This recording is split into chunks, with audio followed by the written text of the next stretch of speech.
Okay, thank you. Thank you for coming, and I'll take note of who's not here later. I want to talk to you about planning and preparedness in the short term and the long term. And by the short term, I mean through 2015, as defined by our strategic plan, and the long term starting now, but going beyond 2015. As we all know, we live in an uncertain and challenging economic time, which makes it difficult to plan financially. Nonetheless, I want to give you my assumptions about Purchase's budgetary outlook, which are, I think, conservative, realistic, and reflective of the reality that state funding will continue to decrease as a percentage of the college budget. I'm making the following financial assumptions. We will face a further decrease in funding next year, 2011-12, a flat 2012-13, and then some relief in years 2013-14 and 2014-15. Our mission commitment reflects these financial assumptions. We will remain on course as per our strategic plan, and if I don't touch on all aspects of the plan, please don't read anything into that. To quote the strategic plan, Purchase College offers a unique education that combines programs in the liberal arts with conservatory programs in the arts in ways that emphasize inquiry, mastery of skills, and creativity. Our graduates contribute to the arts, humanities, sciences, and society. I have no interest or intention in changing our mission as set forth in this strategic plan to remain an arts plus liberal arts institution with a heavy focus on the arts throughout, or as I have said, an art-centric institution. That does not mean we should not have a full array of LAS programs. In other words, there is no plan to eliminate BFA programs or science or social science programs, as I am told that some fear, and indeed as I'm reading this, I recognize that now the humanities faculty is going to be nervous because I didn't say anything about them. But the hiring plan proves that the intentions are as I have said. I believe that if our financial assumptions are correct, and because we have all become cognizant of saving for these rainy days, hurricanes, we will get through the next couple of years without having to make significant forced changes in our academic program.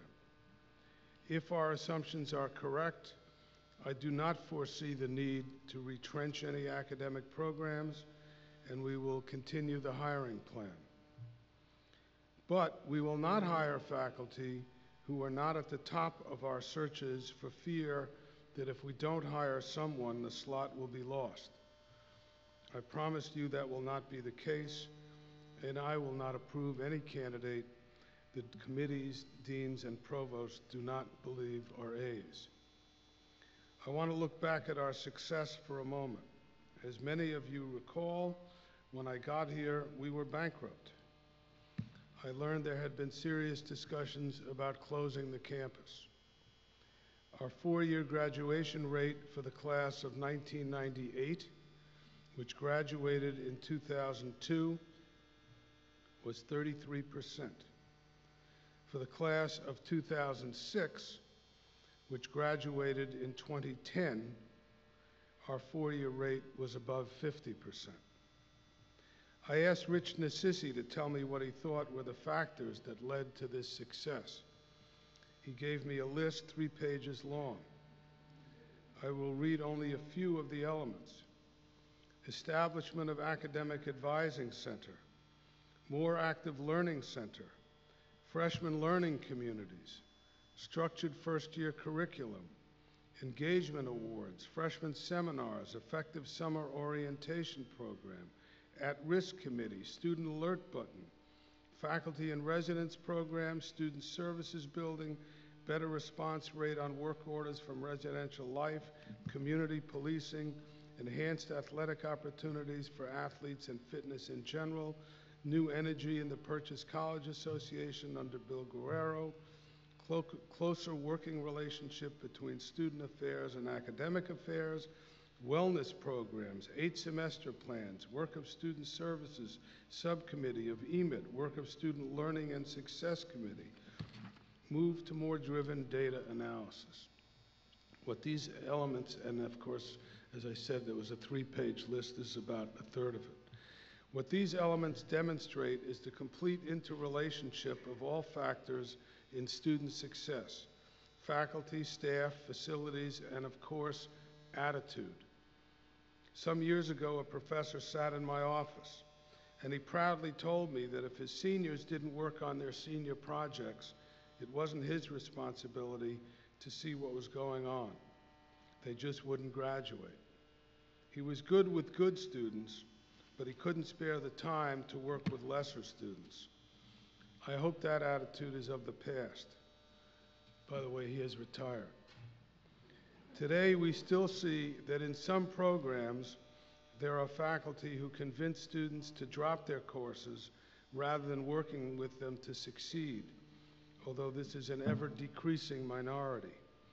I proudly can say that we are a campus committed to student success. Our Gen Ed program, 8-semester graduation roadmaps, constant and ongoing program reviews, all of the factors mentioned above and many others point to our focus on retention and graduation rates, as well as, of course, the quality of our education and the training that we are providing. On the facility side, our physical plant is slowly undergoing necessary rehabilitation. The students, and I hope you, are happy with the mall restoration. We are continuing our work to deal with critical maintenance as we plan for major renovations and the Center for Integrated Technology and Learning. Our new Director of Facilities, Evan Letterman, has hit the ground running, and I am sure he will make us more cost-effective and efficient. On the development advancement side, there is good news in that we continue to lead all SUNY colleges, and sometimes even a SUNY university, in the raising of money. Sponsored research will benefit from its switch to a more traditional home in the provost's office. But we have far to go to reach our potential, and I am hopeful that a new vice president will raise our sights and our capacity. We must start a new era of advancement of the college by increasing alumni involvement and expanding the involvement of faculty and staff in a collaborative environment with the goal of increasing our visibility. We have many needs, and we cannot eat our seed corn by delaying our efforts. We need to raise both our operating support on a yearly basis and ultimately our endowment for the college, the Neuberger and the PAC. I have asked the officers to give me their lists of needs for fundraising. And while I can't list them all, their needs essentially fall into a few categories: financial aid for students, including scholarships, support for international study, support for senior projects in both arts and LAS, internship support, experiential learning initiatives, support for public art projects, support for faculty, including endowed chairs, visiting professors, diversity fellows, faculty innovation, research, and conferences. Support for courses, including classroom and studio enhancements in both arts and LAS spaces, new lecture series, and visiting lecturers. We need to raise more operating funds in this time of budget crisis. However, we cannot forego our endowment. In the next few years, our efforts, including the School of the Arts Gala, will focus on raising more operating funds while preparing for a capital campaign to increase endowment.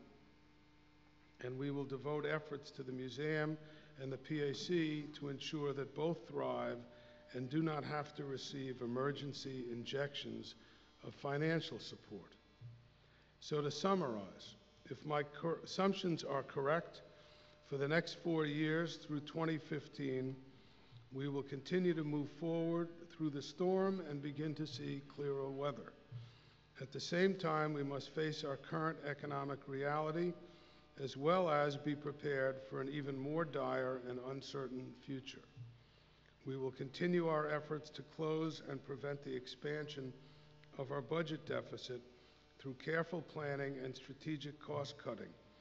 We will present those proposed cuts to the BPC shortly to show how we will make the necessary cuts this year and next.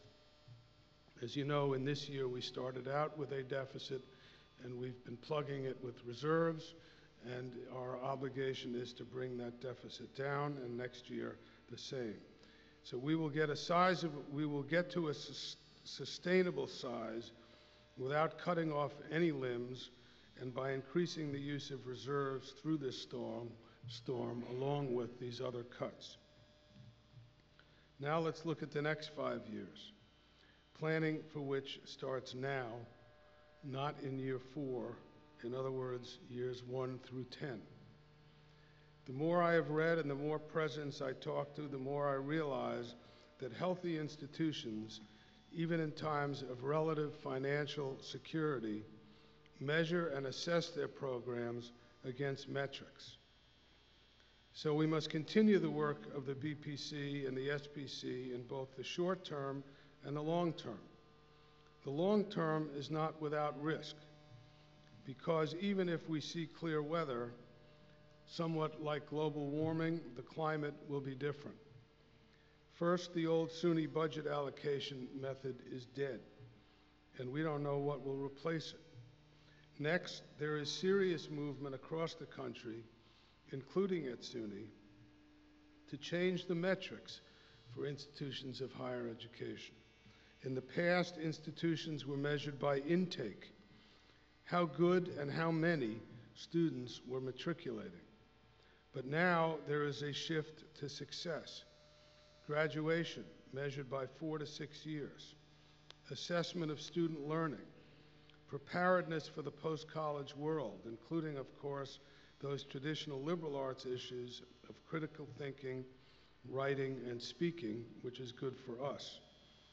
There is a proposal from the Chancellor right now to reward institutions that succeed and punish those that fail.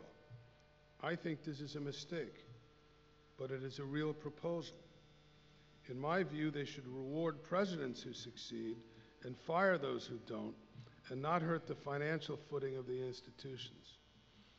But Tennessee has already implemented this kind of incentive system, and other states are seriously looking at doing the same. Clearly, the climate is changing.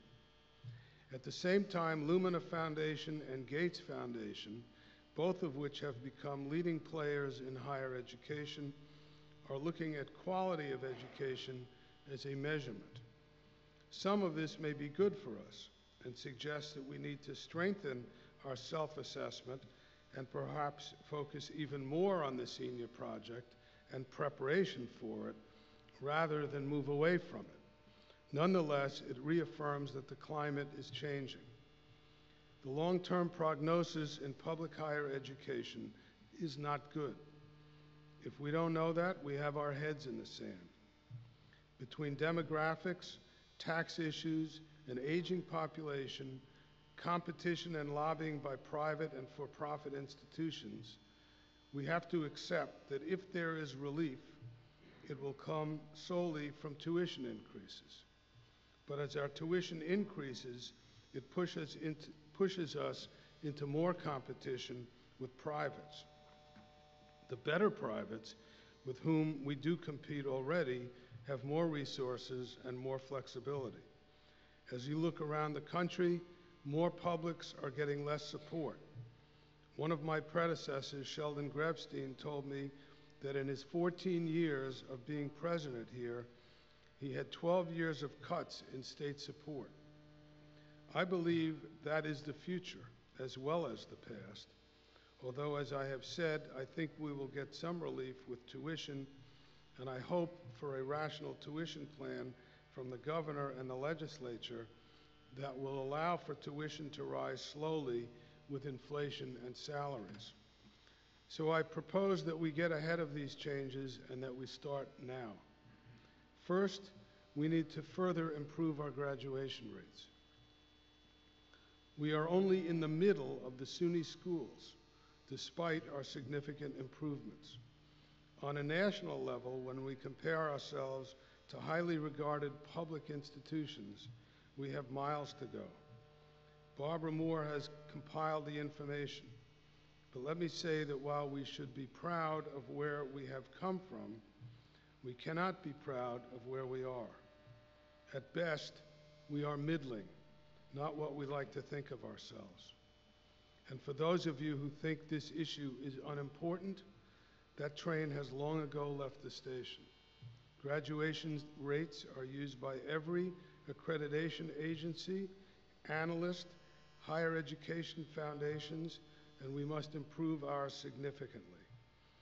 After reviewing data of other institutions and our own data, our goal must be to have more than 62% of our students graduate within 4 years by 2015. I believe we can do that.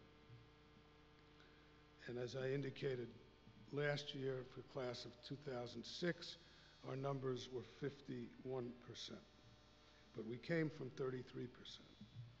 We also need to realign our professional staff into a student success team.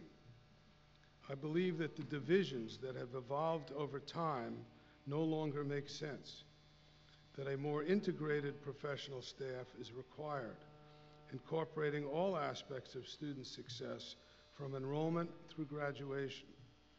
There will also be two side benefits of this. First, more opportunities for advancement for staff, and second, lower level positions may then be filled by more student workers, giving them the opportunity to earn the money they need to get through college. This is the next step to bringing academic affairs and student affairs closer. We will also look at the possibility of moving admissions to the Student Services Building and study whether that will create further efficiencies.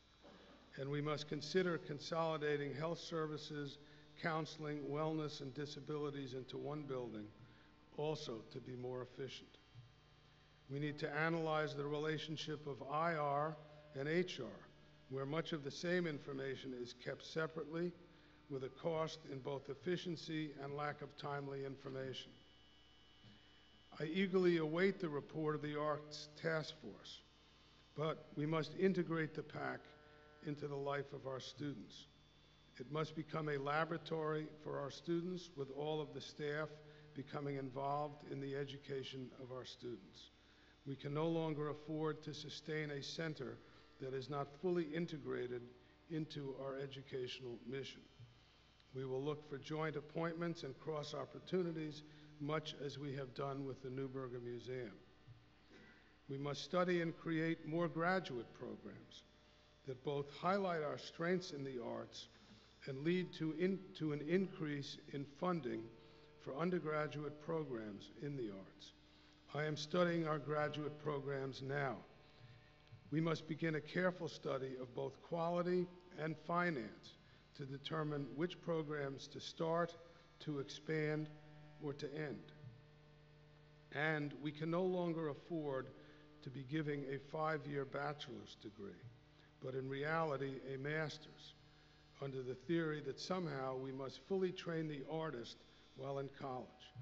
I don't think Picasso stopped learning until he died.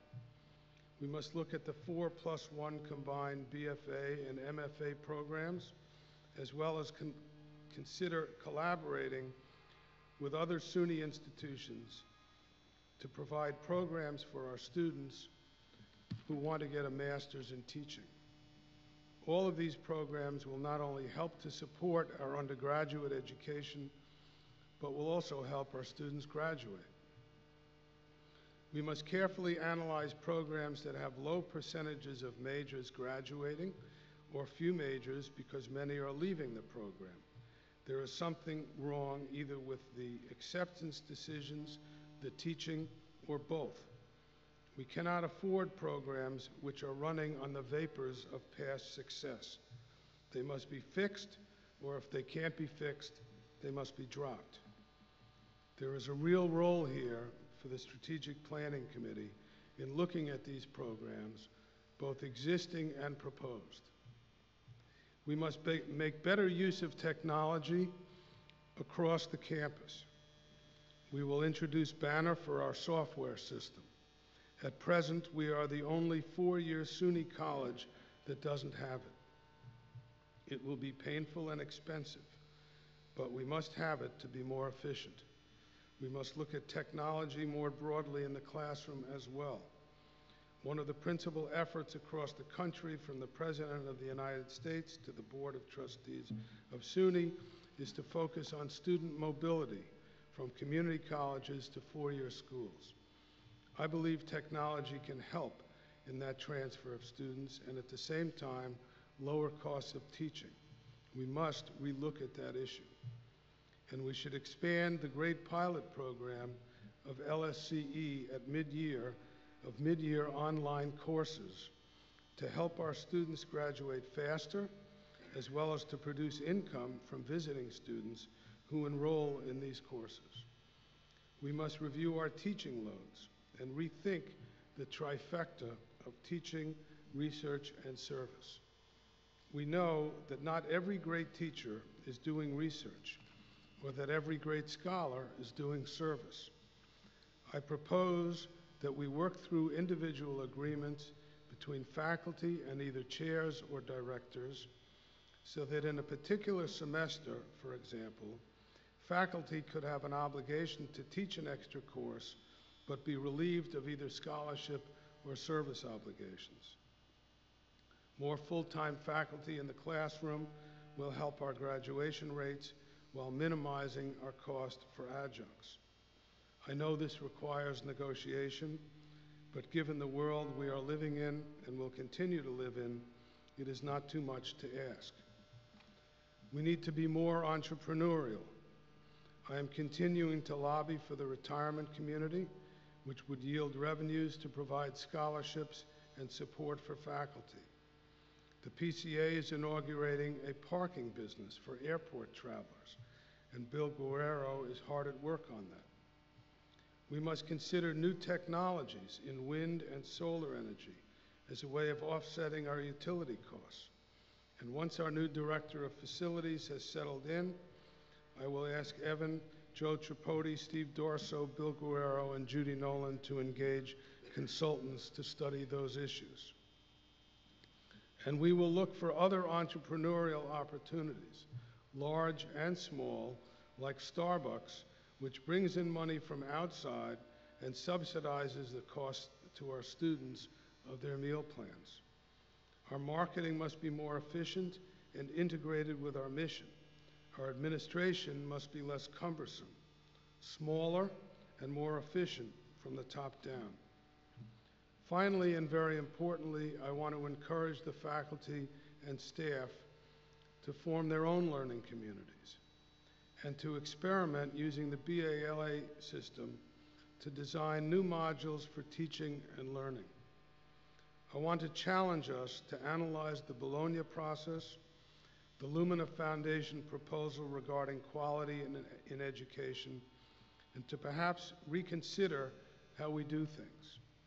I have no specific plan in mind, except to form our own pilot programs, assess our experiments, and if they work, roll them out.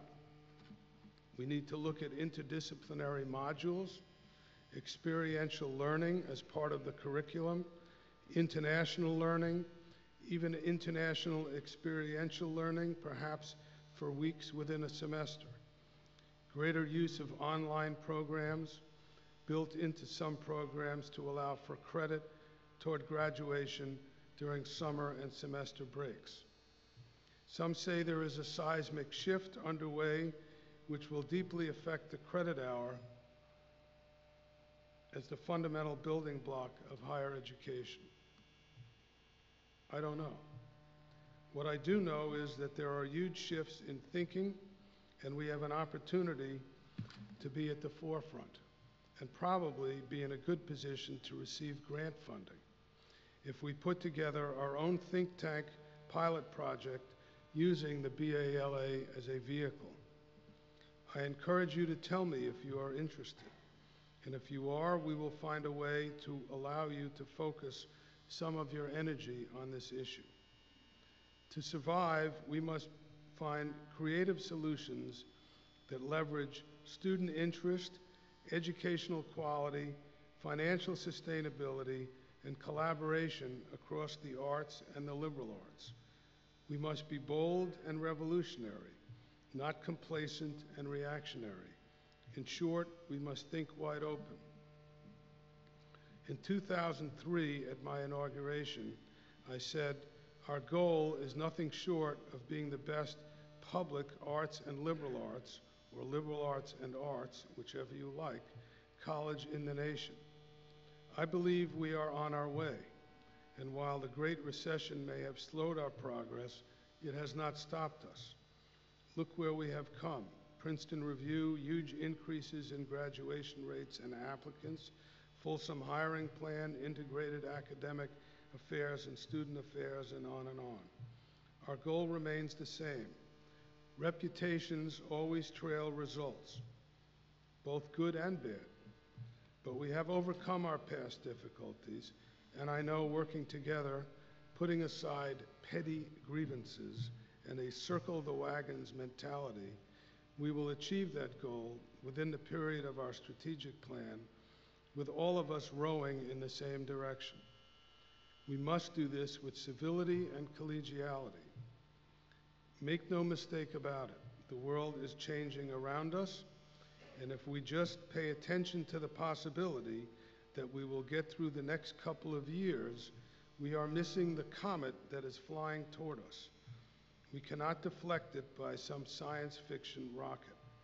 Public higher education is changing, the pressures are new and greater, the measurements are different, but we can determine our own fate. Thank you.